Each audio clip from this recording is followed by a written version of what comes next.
قرآن مجید کا سورہ نمبر 85 سورہ بروج۔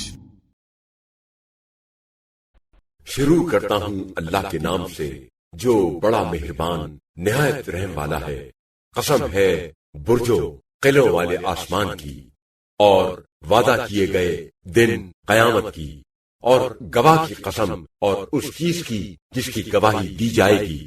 غارت ہوئے خندق والے جس میں بھڑکتے ہوئے ایندھن والی آگ تھی، جبکہ وہ اس خندق کے کنارے پر بیٹھے ہوئے تھے، اور وہ جو کچھ اہل ایمان کے ساتھ کر رہے تھے اس کو دیکھ رہے تھے، اور انہوں نے اہل ایمان کی کسی چیز کو ناپسند نہیں کیا، اور ان میں کوئی عیب نظر نہیں آیا سوائے اس کے کہ وہ اللہ پر ایمان لائے جو غالب ہے اور سزاوار ستائش ہے، وہ جس کی آسمانوں اور زمین میں بادشاہی ہے اور ہر چیز پر گواہ ہے۔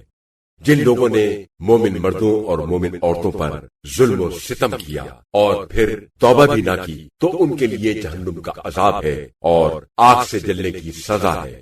بے شک جو لوگ ایمان لائے اور نیک عمل کیے ان کے لیے جنت کے باغ ہیں جن کے نیچے نہریں جاری ہیں، یہ بڑی کامیابی ہے۔ بے شک تمہارے پروردگار کی گرفت بڑی سخت ہے، وہی پہلی بار پیدا کرنے والا ہے اور وہی دوبارہ پیدا کرے گا، وہ بڑا بخشنے والا اور بڑا محبت کرنے والا ہے، وہ عرش کا مالک اور بڑی شان والا ہے، وہ جو چاہتا ہے وہ کر گزرتا ہے۔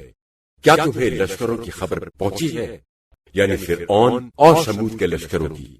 بلکہ یہ کافر و منکر تو جھٹلانے میں لگے ہیں، حالانکہ اللہ ان کو آگے پیچھے سے گھیرے ہوئے ہے، بلکہ وہ بڑی شان والا قرآن ہے جو لوح محفوظ میں ثبت ہے۔